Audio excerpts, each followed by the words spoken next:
Hey, thanks for joining us for Devotionables, brief devotions for busy people. Today we're continuing along in our reading plan, and we find ourselves in the book of Nehemiah. Last week, Gabriel left off at a place where Nehemiah prayed to the Lord, grieving over the state of Jerusalem and its walls.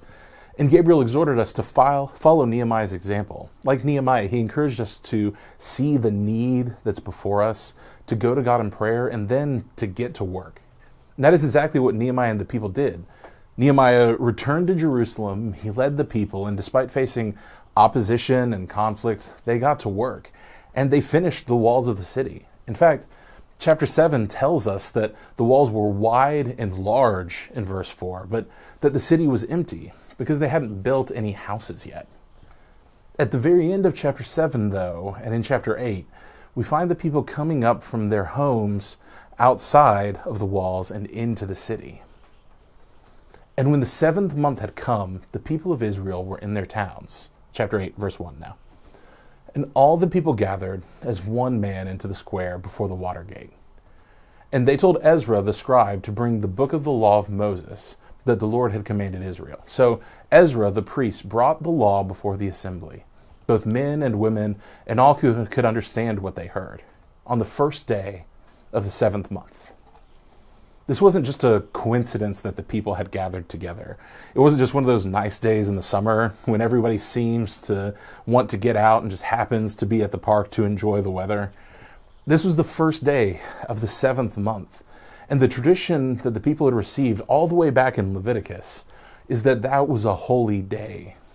In the Bible, it's called the Feast of Trumpets, a holy day set apart for a solemn rest, for the blowing of trumpets, and for a holy gathering before the Lord. Today, we don't usually call it the Feast of Trumpets. If you want to find it on your calendar, it's going to be on there as Rosh Hashanah, the beginning of the Jewish New Year. And so, the people are gathered together for this day of memorial, this holy convocation. It's one of the most important days in the year for God's people at the time. And Ezra the scribe brought out the book of the law, and he began to read from God's word to the people. Nehemiah tells us that there were also the Levites there, helping the people to understand the law as it was being read to them. They read from the book, from the law of God, clearly, and they gave the sense so that the people understood the reading. When the people heard and they understood the reading, though, they responded in an unexpected way. I don't know what it would have been like to be there on that day. These are the people of God, newly returned to the city of God, fresh off of finishing the work to build the walls back and to reestablish the city of Jerusalem. These people who began their lives during the exile, these people who had only ever known a life where the people of God had been scattered among the nations, exiled out of the land because they had refused to follow God and his instructions for them. These people who now had worked hard to build back what was shattered, who built back God's holy city with their own hands. For the first time, they're back in Jerusalem, hearing the words of the law being read and taught. And for whatever reason, we aren't told explicitly in the text, this moves them to tears. They're weeping and mourning and grieving.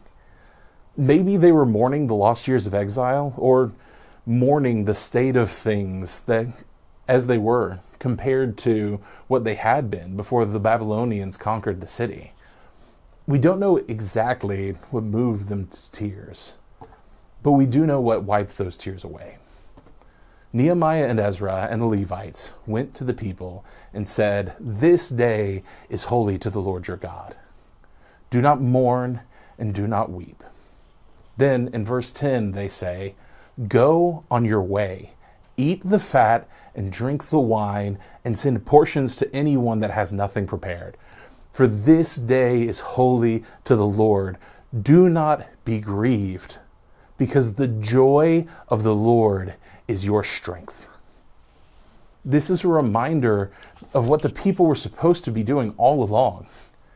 The time when they came into Jerusalem wasn't supposed to be a time for mourning and grieving. It was a celebration. The sacrifices the people brought weren't just rituals to do.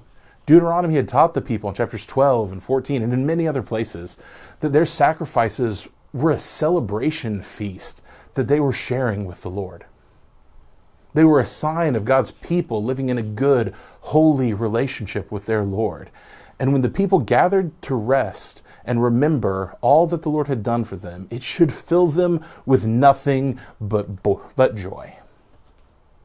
Praise God, the people who are cast out and far away from their God, who were lost in exile, have been brought back, not just to his city, but seated at his table. That's who they were in Nehemiah's day, and that's who we are in an even greater and fuller way in Christ. For those of us who know Christ as our Savior, at one point in our lives, we were lost and hopeless in our sin, living lives not just in exile, but in open rebellion against God. But God, in his wonderful mercy, has saved us through the death and resurrection of his Son. And since we are united with Christ in his death, we are also adopted into his family. And so we should live like members of a glorious and holy people, like a family gathered around a table, thankful and celebrating what the Lord has done for us, because the joy of the Lord is our strength.